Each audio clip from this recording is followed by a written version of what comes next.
SyntaxMatrix presents AI Trending News. AI never sleeps, and this week has been absolutely insane. ByteDance unveils their latest video model, Seedance 2.5, and this is very impressive. Alibaba also releases their latest video model, plus another system that can stream interactive avatars in real time. OpenAI unveils their new chip specialized for AI. IBM also debuts the world's first sub-nanometer chip, which is pretty revolutionary. We have a new top open source image generator, and another one with a completely new architecture. Stability AI releases a 3D model generator that can be controlled very precisely. The ban on Claude Mythos has been lifted, but you probably can't use it. OpenAI also releases their latest and most powerful model, GPT-5.6, but you also probably won't be able to use it. Meta releases an agentic framework for autonomously making self-improving datasets for AI. We have some ridiculous humanoid robot demos and a lot more, so let's jump right in. First up, if you have no one to talk to in real life, well, you can use this. So this project is called Wan Streamer, and this is basically a conversational avatar which you can talk to in real time. So here are some examples. Hey, how are you doing? I'm doing well, thanks for asking. How can I help you today? What has keys but cannot open locks? That's a classic riddle. The answer is a keyboard. No, it's a piano. Ah, you're right. A piano has keys, but it can't open locks. Good one. Now it's your turn to ask me a question. Alright, here's one for you. What has to be broken before you can use it? It's an egg. Exactly. You got it. Okay, it's too late. I have to sleep. Alright, get some rest. Good night. Good night. Bye-bye. You've been kind of quiet lately. Everything okay? Yeah, just really tired. Want to talk about it? Maybe, but slowly. That's okay. You don't have to have the perfect explanation. Thanks. That actually helps. So as you can see, her expressions and her motions are super natural. She even has some hand movements. She's even like waving her hands and then brushing her hair. This looks like a very realistic and casual video. Do you ever feel like you are on your phone too much? Yeah, I scroll without meaning to. Same. It's kind of embarrassing. Yeah, it's wild how automatic it feels sometimes. So those are some demos, and the impressive part is this handled everything in just a single transformer model. So it's able to interleave text, audio, and video within the same model. The key here is latency. So this can run at 25 frames per second, and it has roughly 200 milliseconds of model side response latencies. So this can stream at essentially real time, enabling very natural conversations. It also supports duplex communication, meaning it can keep listening and watching while it responds instead of just taking turns. Also this week, we have another really cool project called Domain Shuttle. This is basically a video generator that can take in reference images and output them consistently in a video. So for example, as you can see here, this can take in multiple characters, including fictional and non-realistic characters. This can also take in multiple objects like this. Plus, just with a text prompt, you can also transform these characters into a different style. For example, here it's generating everything in anime style. Or here you can even get more specific and generate this man looking at a 2D anime style graffiti of the girl. Here's another impressive example where we can have this man interacting with this other 3D character, but in the prompt we can specify for this character to be a holographic figure. Now, of course, with this tool, you can create a ton of different videos. For example, influencer videos or product demonstrations. You can easily create a ton of UGC-style videos of someone talking about various products. Or you can also create commercials with different objects, as you can see here. Now, if you compare this with other video models that can take in references, you can see that this new one at the top, on average, performs better. So for example, if we generate these two characters in a 3D animation talking and walking in a park, you can see that this new Domain Shuttle tool is a lot more consistent. It actually looks like the referenced images. And the most impressive part about this is it's able to preserve the look of all your reference characters even if they're in different art styles. So for example, here this is really complicated. We have a realistic image plus a 2D character plus a 3D character. But it's able to merge all three of these different types of characters in the same video, whereas the other competitor models are not able to do this well. Or here's another tricky example where we want to print this 2D character on a cup held by this woman. Only this new domain shuttle model is able to handle this. The awesome thing is, at the top of the page, they released the code to this already. So if you click on this code button and you scroll down a bit, here it contains all the instructions on how to download and run this locally on your computer. Note that this uses Wan 2.2 as the base model, and for this domain shuttle model, it is 35 gigabytes in size, so you'll need quite a high-end GPU to run this. If you're interested in reading further, I'll link to this main page in the description below. Also this week we have a new family of open source models called Ornith 1.0, and this is built for agentic coding, meaning tasks where the model doesn't just write one file but has to plan, run tools, debug, and write many different files and keep working on a codebase. Now it comes in various sizes. The smallest one is 9 billion and the largest one is 397 billion parameters, and this is a mixture of experts model. The interesting thing is here they show that it even outperforms other open models like GLM or DeepSeek V4 that are more than twice the size. For example, DeepSeek V4 is 1.6 trillion parameters. But across various benchmarks like Terminal Bench or SWE Bench Verified, SWE Bench Pro, and other agentic coding metrics, you can see that it performs pretty much on par with some of the larger frontier open models out there, which is really impressive. Same with the medium-sized 35 billion parameter model. This on average even outperforms Qwen 3.5 and Qwen 3.6 35B as well as Gemma 4. By the way, these Qwen models are like the most popular open source models for running locally. They've gotten like millions of downloads, but here it seems like Ornith is even better. So at least according to their reported benchmarks, this is a very solid and performant model. The most interesting part is the training methods. Instead of relying on human-designed harnesses, Ornith learns to generate its own harness or scaffold. In simple terms, the model basically learns not just how to solve a task, but also how to design the workflow that helps it solve the task. So it can improve the strategy, the memory, the error handling, and the tool use patterns around the coding problem. If you scroll up to the top of the page, they've already released the models do this. So if you click on this Hugging Face link, here are all the models. So for the full 397 billion parameter model, this is roughly 794 gigabytes. Not too bad. You can probably link 2 or 3 DGX Sparks to run this. They also have an FP8 version, which is just 400 gigabytes. And then for the 35B version, this is 70 gigabytes. They also released the GGUF version, and the Q4 is only 21 gigabytes, so this can even fit in most mid to high-end GPUs. If you're interested in reading further, I'll link to this main page in the description below. Also this week, ByteDance unveils their frontier video model Seedance 2.5. Keep in mind the previous version Seedance 2.0 is still by far the leading video model, even though this was released like a few months ago. No other video model even comes close to beating it. Like Google released Gemini Omni a few months after it, but the quality and flexibility is still way behind Seedance. Well, this week they just unveiled an even better version called Seedance 2.5, and this is a major upgrade. Here are some specs that we know so far.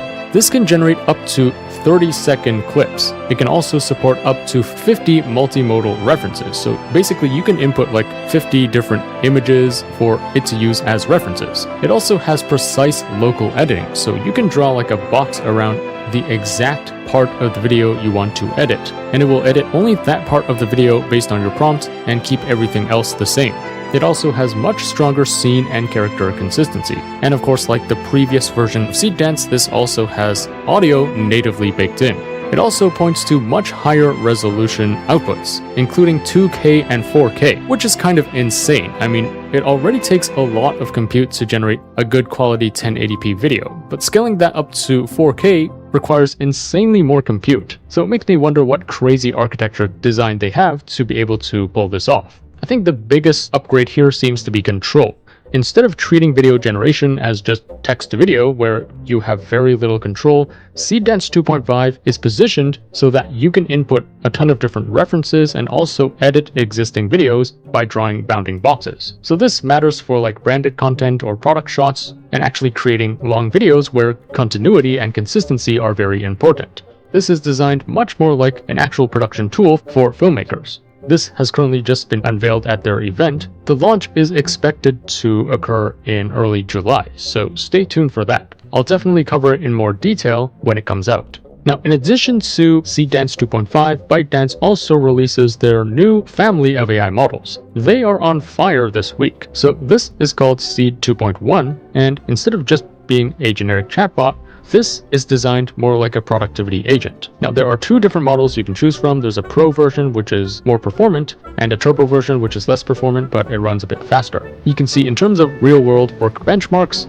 it's even on par with Claude Opus 4.7 and GPT 5.5, although note that they did not include Opus 4.8 in this comparison. Same with agentic coding, it's pretty much on par with GPT 5.5. But the real strength of this is its multimodal capabilities, so this is really good at visual perception and understanding. As you can see from these different benchmarks on analyzing scientific charts and graphs, it's even better than Opus 4.7 and GPT 5.5. Same with analyzing video and motion, it's even better than the latest Gemini models, which are also multimodal and they can analyze videos. Here are some use cases for your reference. You can easily get this agent to create presentation slides on whatever topic or references you provide. And because this is multimodal, you can plug in like just a rough sketch of a layout you want, plus a reference image on the style you want, and it can code up a full website based on these references. Or here are some additional examples for a reference. This is really good at understanding your reference images and also at front-end designs. Notice that this design looks really professional and polished. And also because of its multimodal capabilities, it's really good at analyzing videos. So for example, you can plug it a really long video and get it to analyze it and clip it into a viral short. Now, currently this is closed source and paid. You can try this out for free using their online studio platform. Here's where you can select the latest Seed 2.1 Pro, or also through their API. If you're interested in reading further, I'll link to this main page in the description below. Also this week we have a new project called Lift 4D. This can basically take a single ordinary video and turn it into a complete 4D scene. And 4D here means a 3D scene plus time. So instead of just reconstructing a static 3D scene, it tries to recover the object's full shape, appearance, and motion as it moves across the video. The crazy part is that this works from just a regular 2D video, meaning just one camera view, and it tries to reconstruct regions that the camera never actually captured. But still, it's able to create a dynamic 3D scene which you can orbit around as the object moves. This is especially useful for real-world clips where a lot of things are occluded or are not captured by the camera. And if you don't have any videos of the scene from different angles, it's really hard for existing methods to reconstruct a very consistent 4D scene. But with this Lift 4D method, it's able to handle this with just one clip. Now at the top of the page, they have released a code button, and here it says the code is coming soon, so stay tuned for that. If you're interested in reading further, I'll link to this main page in the description below. Also this week, ByteDance releases a really cool AI called PerceptionDLM. Now this is a vision language model, so it can understand and analyze images, but the way it works is really unique. Normally if you ask a vision model to caption several parts of the image, it tends to do it one by one. It would describe region 1 and then region 2, region 3, etc. That works, but it gets slow as the number of regions grows. Well, PerceptionDLM takes a different approach by using a diffusion language model. And with this, it can generate several captions being written at the same time, as you can see from these examples. So the input is an image plus several region masks, and the output is a set of descriptions, and as you can see, it's able to output all these descriptions or captions simultaneously. And if you look at these benchmarks, not only does it outperform existing vision models of similar sizes, but it's also way faster. The awesome thing is they've released everything already, so if you click on this code button and you scroll down a bit, here it contains the links to both the models and the datasets, so this is completely open source. Plus, here it contains all the instructions on how to run this locally on your computer, how to prepare the data, and also how to train this yourself. If you're interested in reading further, I'll link to this main page in the description below. Also this week, Alibaba releases their latest video model called Happy Horse 1.1. And this is a strong upgrade from the previous version 1, especially for motion realism, character consistency, and native audio and lip sync. Now in terms of specs, this can do up to 1080p videos, and it can output clips 3 to 15 seconds in duration. This is very flexible, so this can do text to video, image to video, and even reference to video, with up to 9 different reference images. Plus, this can also do super wide aspect ratios from like 21:9 or 9:21. This can also support multiple languages from like Chinese, Japanese, Korean, German, French, and more. And from some initial testing, this is better in terms of smoother movements, more temporal consistency, and fewer artifacts. It's less stiff and more natural compared to version 1. However, this is still not as good as Seedance from ByteDance, which is currently by far the best video model out there. I don't think there's another video model that comes close to beating it. But if you are interested in trying out Happy Horse, you do get some free credits after signing in, so I'll link to this main page in the description below. Earlier this week, a new top open source image generator was released called Krea 2, and this is very capable. It can generate super realistic images and handle a ton of different artistic styles. It has excellent prompt adherence and also world understanding. For example, it has inherent knowledge of various characters or celebrities, as well as different brands and logos. The best part is that this is quite uncensored out of the box. In fact, this is the most uncensored model compared to other competitor-based models. This is also fairly lightweight and fast, so this can run on even as low as 4 GB of VRAM, according to some users. At least for me, it only takes like 10 seconds to generate an image. Now, I already did a full tutorial on it right when it came out, so I'm not going to repeat too much here. See this video to learn more. I'll link to it in the description below. Also this week, Unitree releases a demo of their lightest and cheapest robot called the Unitree R1. Now, we've seen demos of another model called the Unitree G1. This is the most popular, and this can do some insane things like kung fu or flips or dancing. But it turns out that this cheaper and lighter R1 model can also do some very acrobatic stuff, as you can see from this demo. What's really impressive is it can do all these crazy breakdancing moves, because this requires immense core strength, some instantaneous adjustments, and incredible joint torque. For a bipedal robot to shift its weight from its feet to just a single hand while maintaining momentum without falling down is quite an incredible feat of engineering. Its landing is also as impressive. After every high-impact flip or spin or fall, the robot's algorithms have to instantly stabilize its joints to avoid stumble or wobble typically seen in other humanoid robots. Now, the really exciting part is that the price of this starts from only $4,900, which is very affordable for a humanoid robot. In fact, I think it's like the cheapest option out there. In fact, if I add just like 20 or 30 bucks for accessories, I could potentially get a dancing cat girl at home. Pretty affordable if you ask me. Also this week, OpenAI releases their best and latest model, GPT-5.6. But here's the catch, you can't actually use this. We'll talk more about this in a second.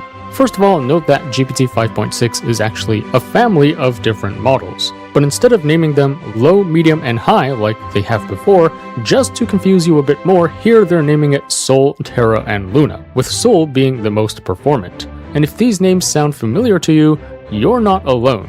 The funny thing is, these names kind of correspond to some previous crypto rug pulls. Now, I'm not sure if this is related or if they're intentionally implying anything here, but jokes aside, this is an incredibly performant model. So here are some specs and noteworthy features. They're introducing a new max reasoning effort, plus a new ultra mode that goes beyond a single AI agent by coordinating multiple sub-agents to accelerate and solve highly complex workflows. So in addition to max or extra high or high, now you also need to be aware of this ultra mode to add to their naming convention, just to confuse you even more.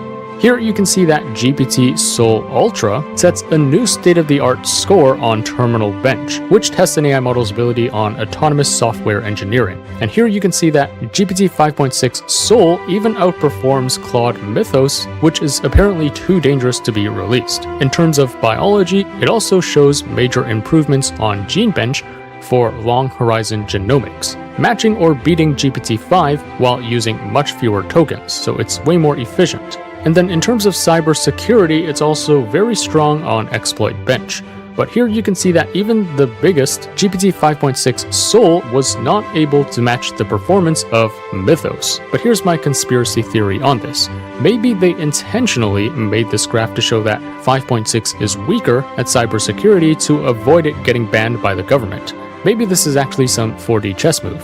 Anyway, here they say that this is designed with a defensive focus. The model is highly optimized for identifying and patching vulnerabilities rather than executing end-to-end attacks. In fact, to make sure the model is safe and cannot be easily exploited, apparently OpenAI dedicated over 700,000 GPU hours to automate red teaming to discover and patch jailbreaks before the launch. Another feature is that this is blazing fast, so it can achieve up to 750 tokens per second when it's run on Cerebrus hardware. Now, before you get too excited, here's the thing. The vast majority of you, including myself, do not have access to this. Here it says, in compliance with the US government, they are only rolling out a limited preview for a small group of trusted partners before moving to broad general availability in the coming weeks. In other words, only the elite get to use it, as decided by the US government, and the rest of you don't get to use it. Welcome to the permanent underclass. Here's a related piece of news. There are also reports that OpenAI might be postponing their IPO until next year. Now, we're not really sure of the exact reason, but it could be because of this recent US government ban on their frontier models. And in addition to this GPT 5.6 limited preview release, we also have an update from the Claude Mythos fiasco.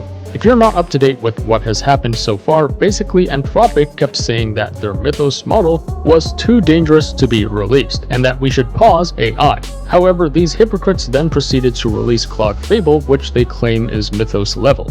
I mean, you can't get more hypocritical than that. Of course, if you say it's too dangerous to release, from all this fear-mongering, what do you expect would happen?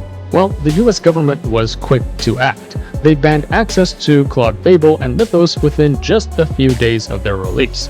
And since then, nobody had access to Claude Fable or Mythos. Well, yesterday, the US government finally issued a letter easing its ban, allowing Anthropic to release Claude Mythos 5, but only to roughly 100 trusted partners, including major US companies and federal agencies. So this is a very similar story to GPT 5.6, where only a select group of people or organizations have access to it, as decided by the US government, whereas the rest of you guys won't have access. You're going to be forever stuck in the permanent underclass. I think these bans from the US government are a serious wake-up call to everyone, especially if you're not in the US. If you're doing all your work or if you're running your entire company based on US models, there's a risk that one day the US government could just take away your access to these models. And that's exactly why we need open source. This strengthens the importance of open source AI. With open source models, I mean models like GLM, DeepSeek, or Qwen, Minimax, the power of intelligence is distributed back to the people. You could potentially host these models yourself, offline and locally, giving you ultimate sovereignty. You don't have to worry about the US government one day taking away your access to this intelligence, as they're doing with GPT 5.6 and Claude Fable. Anyway, if you are interested in learning more about GPT 5.6, I'll link to this page in the description below, but let me also know in the comments what you think of all of this. Also this week, this company called Ornith is working on a new way to image the human brain using ultrasound, and the idea is pretty wild. You see, right now, in order to analyze brain activity or brain waves, you have two extremes. You can either drill into the skull and put electrodes in the brain, which gives you very precise signals, but this is obviously very invasive.